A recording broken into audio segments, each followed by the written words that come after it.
Welcome in. You have found We Like the Blazers.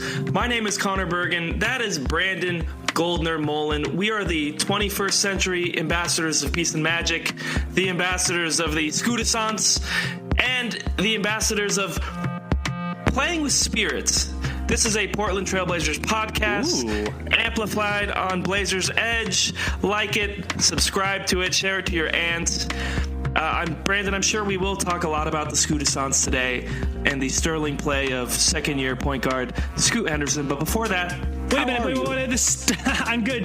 The sterling play of one Sterling Henderson. Yes, that is in fact his name, correct? Yes. But it was a bit of a play on words, if you will. I like it. You were so cool about it that I almost didn't know whether you did it on purpose or not. Man, I'm good. Planned. I'm good. Yeah, life is lifing. Things are like good, busy, which is nice. And I haven't quite gotten as much sleep as I would maybe want. So that's like kind of put it on your list of things to get better at. But yeah, man, I'm good. How are you doing? Pretty good. Yeah. That's funny you say life be lifing, because I've heard that phrase now like 5 times in the last, I hadn't heard it much. Scoot Henderson said it in an interview after his car crash, life be lifing. I've heard it so regularly now. I think there's a word for that phenomenon. But yeah, so everybody's been using life be lifing lately. Life be lifing for me. Just the Blazers were back after a long road trip. Got a lot of action in at the Moda Center. Now they're on another brief road trip. So I got to see the Bob Dylan movie yesterday, A Complete Unknown, starring Timothy Chalamet. Solid movie. So things are pretty solid over here. Good. That's good to hear. Timothy Chalamet. It's not even that funny, but like someone did like that. Timothy Chalamet's name sounds like if Adam Sandler were saying his name. And for some reason that just resonated with me, even though I can't do a good Adam Sandler impression. So I'm not going to try. Good movie rec. I can't. Yeah, go ahead. Oh, I can hear the Adam Sandler. But yeah, the Bob Dylan movie has set me on a Bob Dylan assance. I've been diving into his music again. So that's been the soundtrack the last 2 days. Good deal, man. I think too much Bob Dylan though, doesn't that like make you feel like you're rambling in a crusty old Midwestern field? Yeah, if you start to read my writing at Blazers Edge and notice this sounds like he's rambling in a crusty Midwestern field, just know it's because I saw that movie. Scoot Henderson going down the court. I also cannot do a Bob Dylan impression. But I know that we wanted to talk about Scoot Henderson, and I would love to do that. Scoot Henderson, what is going on with Scoot? What's the deal? I gotta knock it off with the bad. Do the Seinfeld impression. What's impressions the deal today. With Scoot Henderson? The deal is good. So, okay, let's just set the table really quick and then let's talk about it. The Blazers are, in fact, winners of 2 of their last 2 games. Connor, are they winning too much? Do they have to lean harder into the tank? Not yet. I want to remind people that A, there are teams who are quantifiably more talent bereft than the Blazers are now, and B, make yourself feel better because of this. The math on getting a top or even a top 2 pick doesn't really, it's kind of, the lottery odds are flatter than you might think. I know it's been many years and we should be used to it by now, but I'm just saying that the 6-36 Washington Wizards are not necessarily going to get the first pick. The 10-31 Utah Jazz, not necessarily going to get the second pick. And so like, we're not going to talk about this right now, but like, I want to be on the record to say that no matter where the Blazers end up finishing this year, which I fully expect to be near the bottom, they're going to have a not great chance of getting a franchise-altering player, and we need to prepare ourselves for that eventuality. That's all I'm saying. I am not thinking about that eventuality, but I am not letting it. I'm not letting it not allow me to enjoy wins when they come, because I'm of the point of like, well, if they aren't winning at all, that means none of these young guys are getting better, or Scoot Henderson hasn't made a nice step. So you need to have some balance and some wins that keep the sky from falling every now and then. So to pick up 2 wins, one of them being over the salty Miami Heat faction of the world, I'm not mad about that. That's all good news to me. Wait, did you hear the latest and greatest? Yeah. If this podcast will probably drop, in a day or two, but right now we just received word that Jimmy Butler is suspended for another 2 games. Oh, that's gotta hit him right in the pocketbook. Papa Pat's getting upset with little Jimmy. And look, like, this podcast is not an anti-Miami Heat podcast. Yes, it is, but it's not. And, do I delight when the Blazers beat the Miami Heat? Of course I do. Am I upset that the Miami Heat seem to be imploding on themselves like a dying star? But all to say, like, as much as life is going to be lifing, the NBA is going to be NBAing, and it is what it is. But let's talk about the Blazers. Winners of their last 2. We want to talk about Scoot Henderson. Again, setting the table because I love doing that. In his last 5 games, Scoot Henderson is in fact averaging 22.4 points, 7.8 assists. That is kind of a lot of assists. 3.2 rebounds, 1.2 steals. Most importantly, he's shooting 56% for the field. And even more importantly, is shooting an unsustainable 51% from deep on 7 attempts.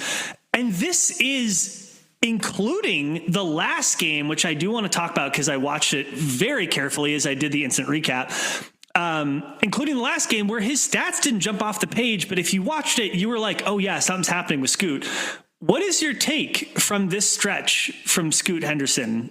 What are we seeing here? The take is you can just feel dramatically better than you did 2 weeks ago. And the take is relief. The take is relief because things are starting to feel a little bleak, and you're just starting to wonder, man, is this not? I mean, he was 20, but you wanted to see some signs of life and hope that he could, become a sustainable, not just a star, but just a quality NBA player. And for a while, I started to get nervous about that. The last week or 2 has calmed those nerves so much. You mentioned the shooting. That's been super solid. But not only that is just his feel for the game and his taking care of the ball feels so much different. There's less of these just head scratching, out of control turnovers. He's getting caught in the air less. Just things that made you think he doesn't look like an NBA player right now. Those are gone, and he's kind of bringing just a healthy floor to his game right now, where it looks more competent. And because he's got that floor of competency, all those things that he does that he excels at, like the assists, setting people up, the changing pace and transition, those are just starting to become the standout things that are good and become louder. And his mistakes, basically what he's getting good at, what he is good at is becoming more impactful because the mistakes are taking away from them less. So it feels nice. It feels like a shift is taking place. And the best part, too, is after that really great, obviously scored 39 points against the Brooklyn Nets and then a few games of 20 points. I was kind of like, is there going to be a big dud that comes up? And obviously it still can. But that game against the Miami Heat, just the other day, he didn't light it on fire. He scored, I think, 11 points. Is that right? Yep. But he still looked super solid, and that's what I'm hoping things are trending towards. It's just like a healthy, solid base of his games where he doesn't have to be scoring over 20. And then when those happen more frequently, great. But as long as he keeps that healthy floor, I feel a lot better about Scoot Henderson. A healthy, solid base of games, as healthy and solid as the base his legs provide for his upper body, because that dude's got legs for days. I totally agree with you. I don't know where that came from. I totally agree with you. Watching him play, I want to reiterate some of what you said, but maybe emphasize some of what you said, which is a very polite way of saying, I would like to say the same thing, but in my voice. Watching him play, though, you can see that the world of the NBA court this is a bad analogy. The planet is spinning a little bit slower. Things have slowed down. It's any new job, and I get that he's a second-year NBA player, but I'm thinking about myself, Connor, in what is still a relatively new job since September, that I could feel a couple weeks ago, there's this moment. And by moment, I don't mean like exact moment, but sort of like extended moment over like hours and days, where I just felt this like, oh yeah, I kind of know what I'm doing here. I kind of know who I need to talk to. I know when that conversation's happening. I know how to connect this thread over here. Whereas at the beginning, it's like, who do I ask? Where do I learn? Where do I get the context from? What does this connect to? I don't know what that acronym is. I don't know who that person is. Who does that person report to? How am I supposed to be engaging with this department or that department? And a couple weeks ago, it was just like, oh, I got it. And that's what feels like has happened for Scoot Henderson. And now he is not someone who works in an office. He's an NBA basketball player. But there are so many things that happen on the court at any given time. And if you've played basketball, you completely understand. And even if you watched it, you understand. But I think especially if you have played, that being able to track 9 other people, 4 of them are your teammates, 5 of them are your opponents, kind of knowing where your teammates are going to be, kind of knowing where they want to be. Then you need to figure out the defense and where they are in space and where might they go and what might they do and how might they react to where your players are, how might they react to where your players are and where they want to be, layered on top of the plays that you have to remember and the sets that you have to remember, not only for yourself, but for other teams, because that's part of the work too. If we didn't already know that people are scouting other teams and people should be vaguely familiar with what those teams do and what they run and what their players like to do. So it's position, it's spatial stuff, it's like preferences, and it's you're kind of doing that check sys, like every millisecond you're checking again and checking again and checking again. Where are people? Where they want to be? Where they want, like so. This is a terrible way of explaining it, Connor, but like, no, it makes sense. There are moments for NBA players where all of that stuff, they stop thinking, and they're just in it. And I think that is what we're seeing for Scoot Henderson. No, yeah, it's took him a while to adjust to the NBA world. He was 19, and we are starting, like you said, it's starting to slow down for him.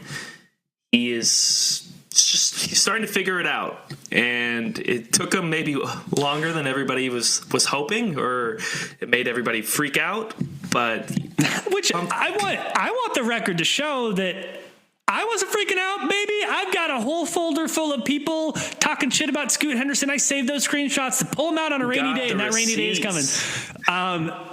But like, I think specifically and I'm curious your take on this opinion that I'm going to share, specifically for a player like Scoot Henderson, who is so incredibly athletic, the being able to have stuff slow down part is what unlocks the full dynamic spectrum of his athleticism and being able to choose how and when to use it.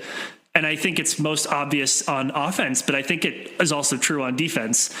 That him being so incredibly athletic does not mean jam it in 6th gear all the time.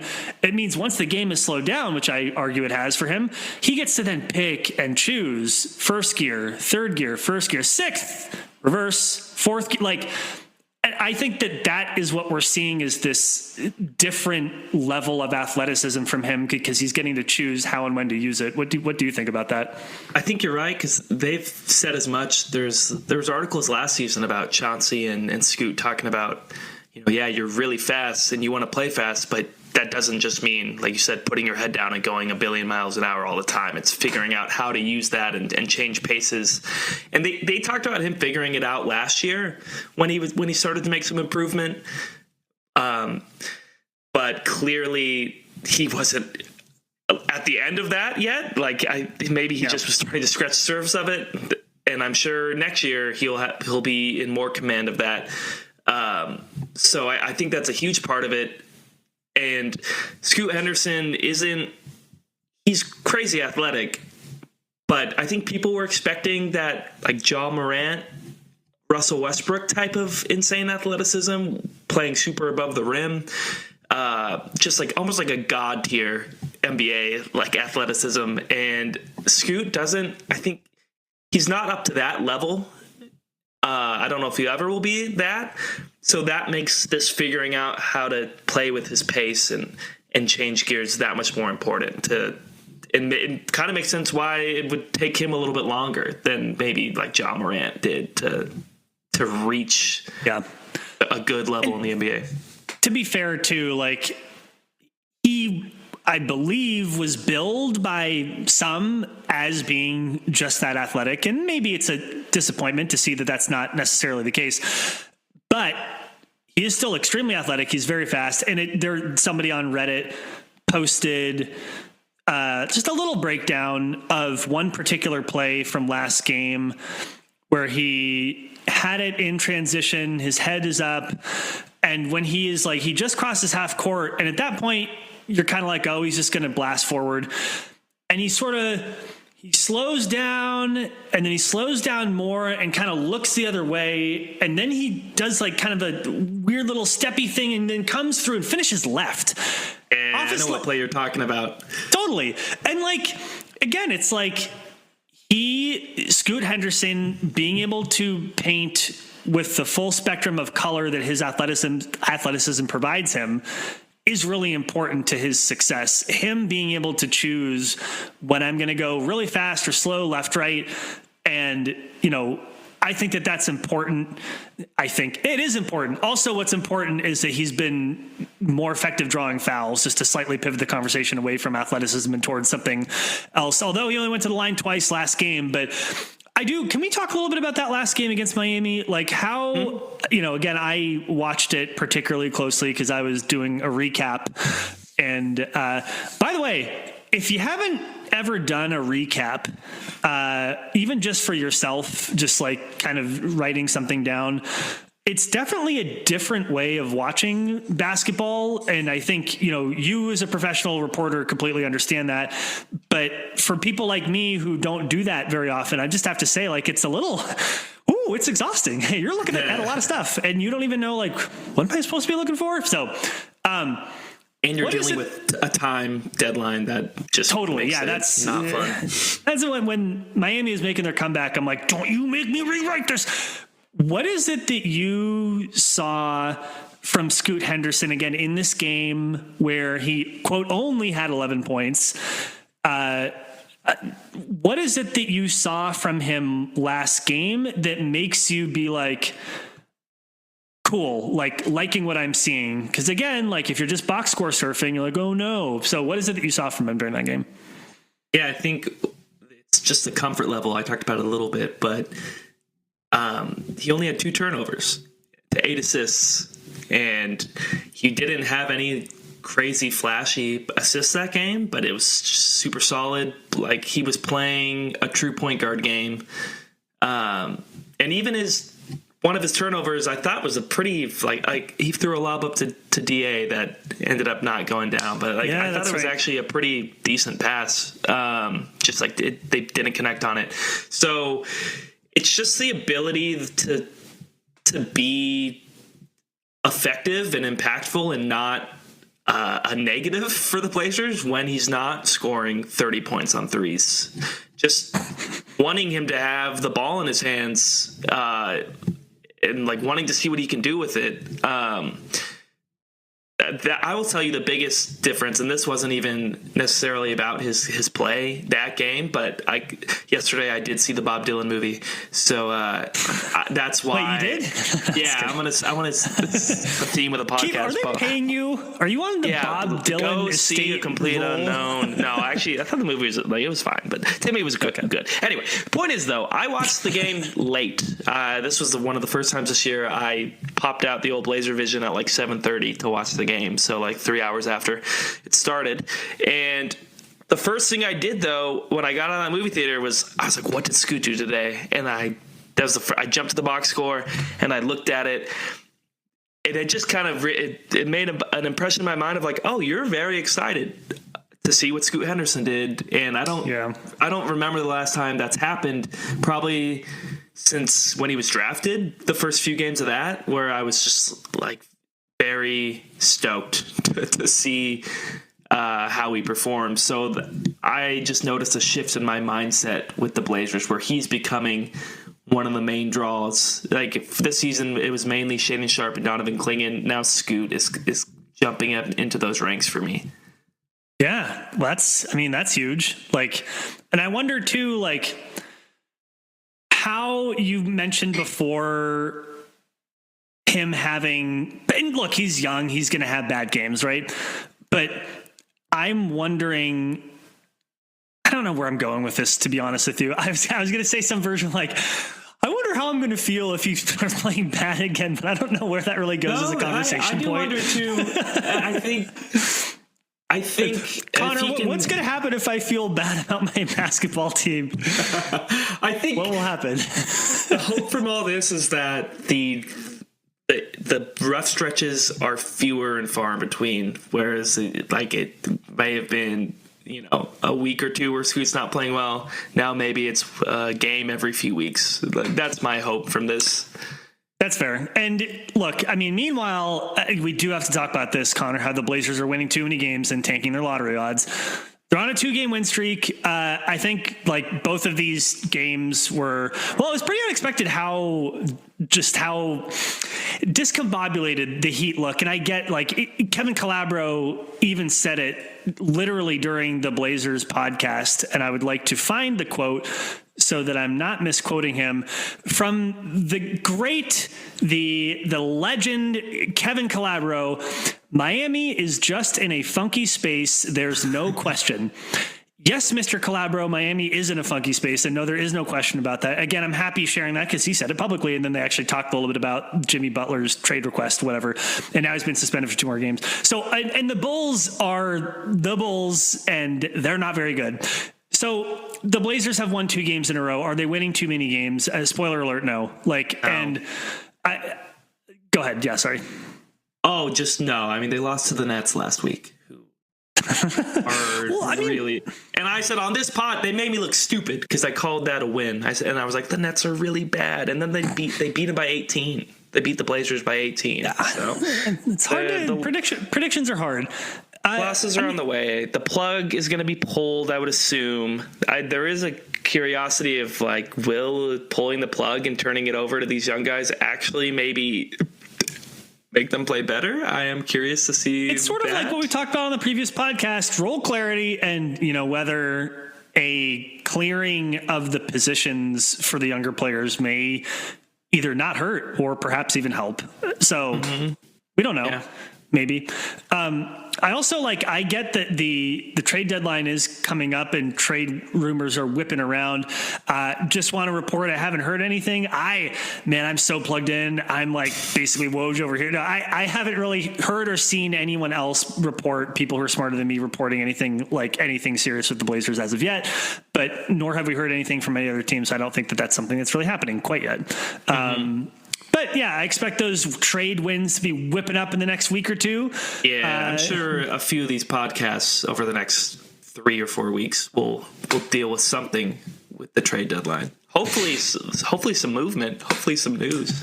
Hopefully some movement. Hopefully some news. Someone who's probably not going to get moved, frankly, just due to the size of their contract, is DeAndre Ayton, who I want to give credit to, Connor. DeAndre Ayton had himself a game. Again, when I wrote the recap, you have to decide what do you want the headline to be? How are you going to frame it out? I did the classic quarter 1, 2, 3, 4. And then I did a little here are the players who did well. And I did also, I soft launched, where did it go? I soft launched a new segment that will be all of the half dozen recaps I do this year because I'm on the East Coast and they're late. Crab dribbles, Connor, are going to be my quirky observations from the game. Actually, I did want it. This is a great use of the podcast, isn't it? Oh, yeah. On the Blazers' first offensive possession of the game, Denny Avdia, he went headlong into traffic. He drew the 2-shot foul. He's a 78% free throw shooter. He's shooting the best he ever has for his whole career from the line. He goes up, misses the first. In the background, ball don't lie, goes up, misses the second. Miami gets the rebound, and they're coming back down the court.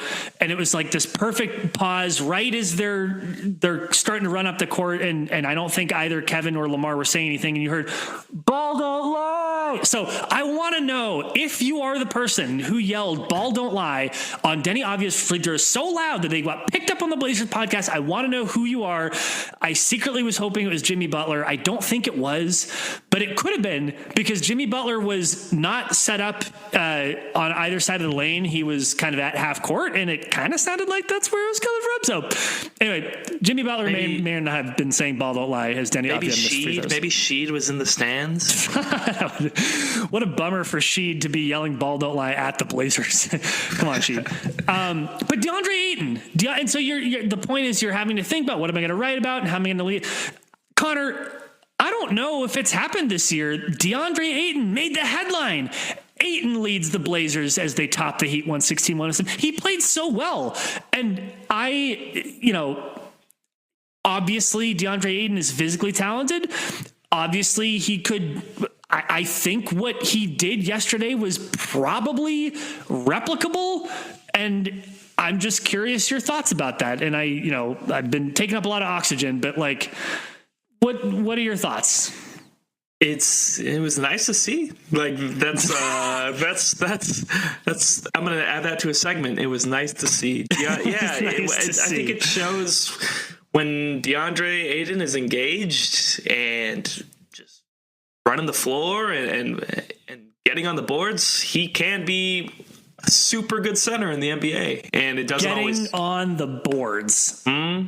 This dude had so many offensive rebounds. I don't have it up right now, but it was like half of his rebounds were offensive. And like, I swear, like almost all of those led to points. Almost all of his offensive rebounds either led to him scoring or him assisting, or it led to the possession completing in a bucket.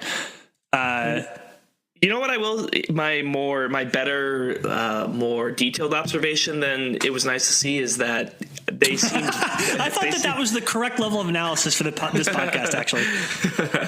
It was, the stats felt less empty. That's kind of been what I've noticed throughout the year is DeAndre Ayton will have like 20 points and 12 rebounds and shoot 50%. And it's like, oh, well, that's a 20-point double-double. And you're kind of like, well, actually, I feel like the Blazers were better when Donovan Clingan was on the floor during that game. Like he seemed more impactful. And I think some of that is just maybe the energy or like the ferocity with which he plays. Yesterday, it was there, and it felt like he was kind of all over the place rather than just hitting his mid-range jump shots. It does add to something I've noticed throughout the year is I noticed this early on in the season, after DeAndre Ayton has one of the better games, like he'll lead the Blazers in scoring, and this is during home game, so I'm on site. No reporters will, and me included, so I'm in the room. No reporters ask about DeAndre Ayton after those good games. Huh. Like all the and questions they didn't this time?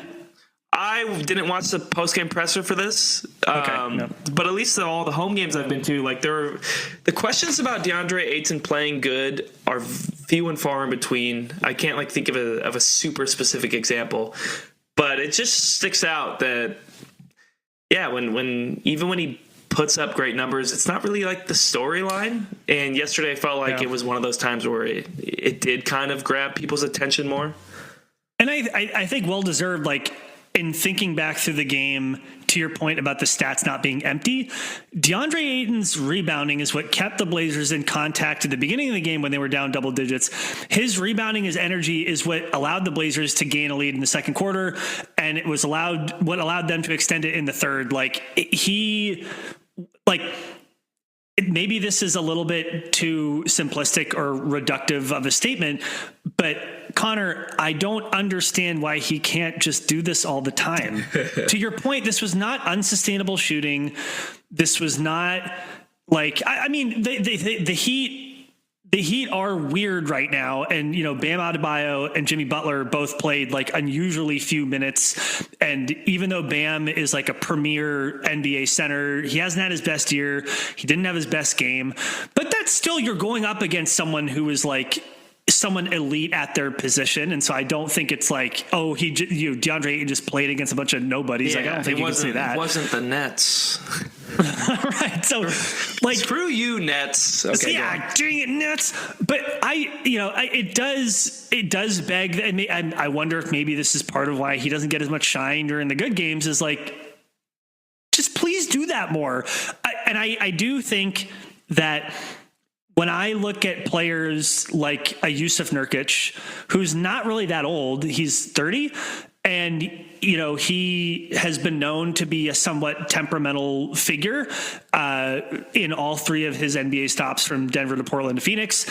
And, he was sent to the bench and then, got the flu ? And then was away from the team. And it looks like he may be potentially like on his way out of the NBA altogether as the Suns traded for a backup center who they are quite appreciating at this point. Like, and they're starting Mason Plumlee. It's like, my point is, for people like DeAndre Ayton, I don't know the man, and I'm not speaking about him as a human being. I'm just some guy who watches basketball. As the guy who watches basketball, seeing another basketball player who plays the same position, looking like he's fading out of the league at a too young age, I hope that DeAndre Ayton is like, I should just play like this all the time because he can do it.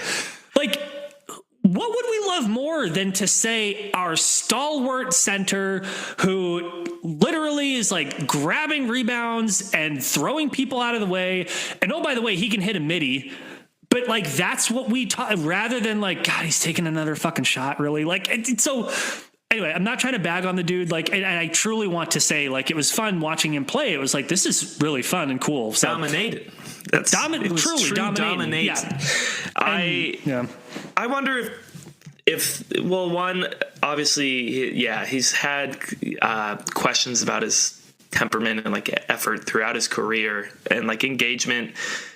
So that maybe is part of like that history is there. I just wonder too, when you're one of the veterans on a team that is tanking or hoping for lottery picks, and you kind of know you're not a part of the future.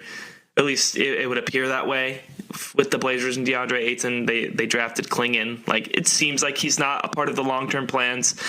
I just wonder if that doesn't inspire you to play with great, like, engagement and ferocity every night. So maybe that's part of it.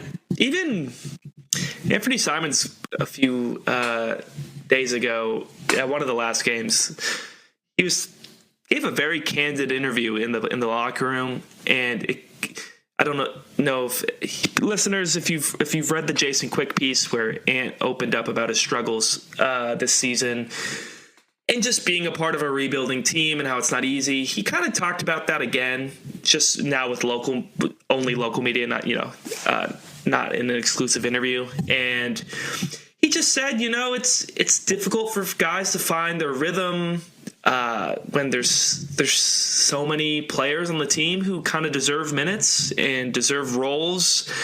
So even he was talking about role clarity a little bit and how it's been hard for him because there's 4 ball handlers who need reps on ball. That was one thing I wanted to mention with Scoot that I didn't get to. He's playing 34 minutes a game the last 5 games.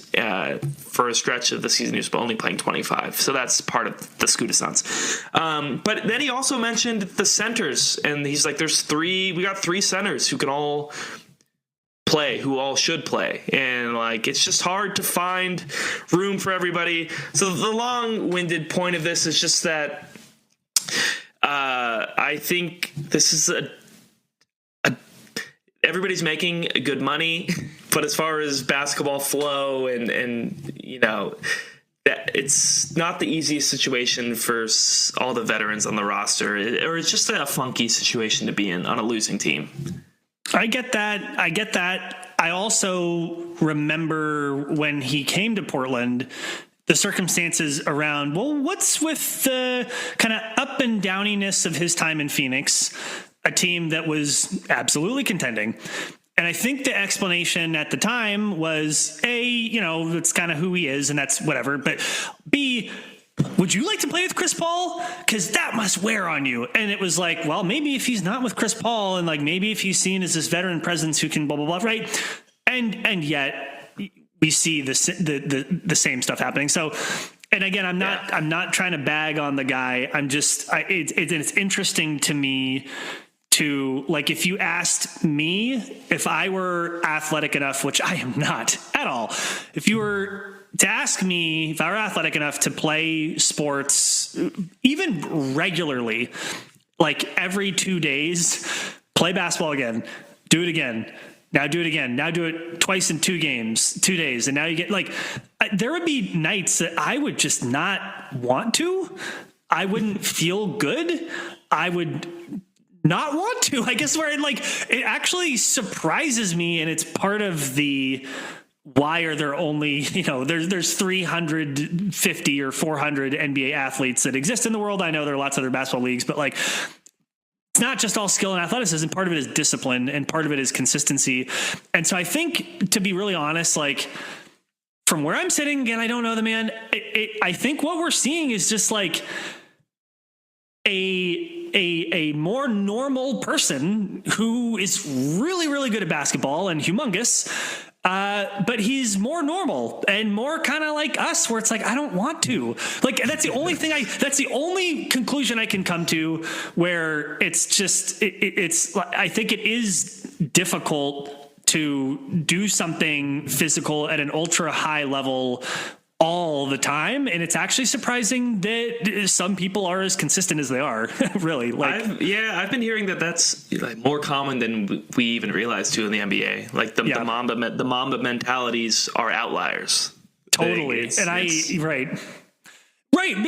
Which is cool. And like, I appreciate that, which actually, okay. So here's my radical solution to this, Connor, and it kills many birds with one stone. Call it the Brandon multi-bird killing stone. And it's this. We already know the NBA plays too many games, but we know that they can't play fewer games because they're getting paid money. And, players are sitting out fake injuries. So here's what we do. We say 82 games, but players are only allowed to play 65 games a year. You as a franchise, you as a coach need to then be strategic about who plays when, to not go over your 65 game limit. Perhaps you could add some contingencies in there for injury, and you create a bank of games that you can bubble up right? Like, there's things you could do. But what that could do is DeAndre Ayton or player X, you're not feeling it tonight? Don't play, man. Don't have to play. Donovan Clingan. Donovan, shut up. This is radical. No, I'm not. Donovan Clingan. Please. Donovan Clingan, you hurt your knee, and you frankly haven't looked the same physically since you came back. And, rather than like, I think Donovan Clingan just is an ultra motivated Mamba mentality dude and wants to play, but like, you don't got to play tonight. Person wants to anyway, all to say that, like, what if you only got the player when they actually wanted to play? This is is interesting. Wow, I've never thought of this, but it's similar to the it's like the inverse of the MVP rule of like, you have to play 65 games to win the MVP or whatever. It's like, no, you should be limited. You have to only play 65 games. This is a great idea. It's just a Dwap Reith rule. This is That's right. This is he's signing this. He's like, yeah, give me 15 games where actually, to be fair, if you talk about, people bemoan sometimes that the players union doesn't always have the best interests of like the players who don't make as much and don't play as much. This would provide more equity of playing time for sure. I don't know. The Blazers have basically done this rule for 4 years after the All-Star break. They have. All right. I think we're on to something here. Only play when you want to. If it were me, I'd be like, I don't want to do it. So I could completely understand. Yeah, no, I get that at the gym, sometimes it's like, drive. And and here's the here's the awful thing. We tell ourselves, and we say all of our self-helpiness, all you have to do is show up. Showing up is 90% of the battle. The poor guy shows up, and he gets flamed because he doesn't do his best. It's like, we're really sending mixed signals here. Yeah. So it's just hard. Being an NBA player is hard. And I think how I want to cap this, and I will allow you to pivot this conversation wherever you want, including if you want to end it. Being an NBA player is extraordinarily difficult. It's not meant for everybody, and there is just an unbelievable amount of scrutiny, especially considering our podcast is kind of about scrutinizing, and not in a mean-spirited way, but like that we're really watching what you're doing, we're talking about, like, that's a lot. Yeah. And I'm kind of glad that that's not a feature of my job. I'm thankful for that. No, yeah. This year, because I've been doing the game recap stories after every home game. Not all those I love.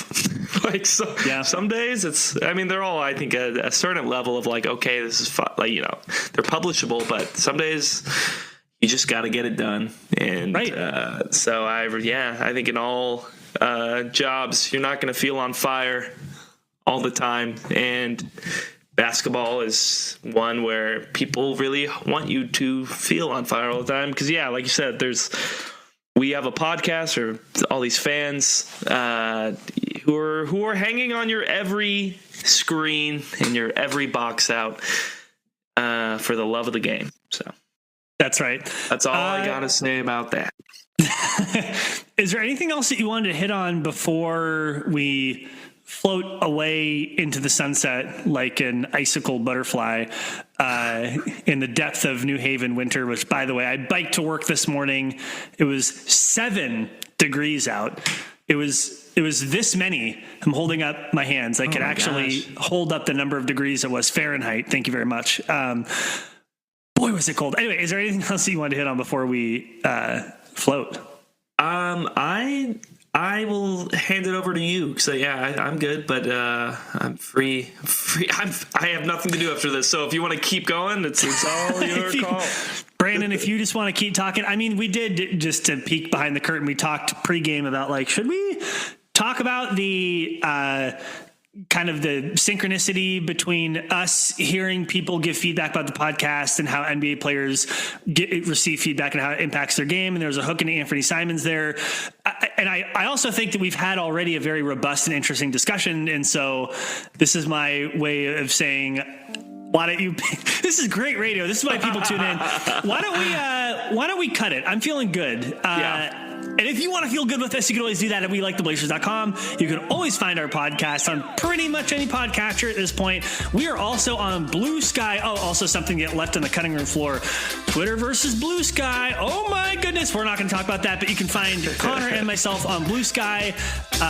We're also part of the Rogue Media Network, the Blazers Edge family of podcasts, which includes Trail Daddy with Dave Deckard and Rip City Roundtable with Cory Dickman. Also, check out the latest episode of the Rip City Roundtable with Cory Dickman, because he had Joshua Garber on, who is one of our contributors. Really cool human being. Sorry, Joshua Graber. Super cool human being. Thank you. You didn't even correct me. Thanks, man. I was thinking about it, but anyway. Josh, I'm sorry. I appreciate you. Josh, who does a ton of work behind the scenes, and we appreciate him. So check out that episode of Rip City Roundtable. I'm Brandon Golder-Mullen. That's Connor Bergen. And until next time, go Blazers. Thank you.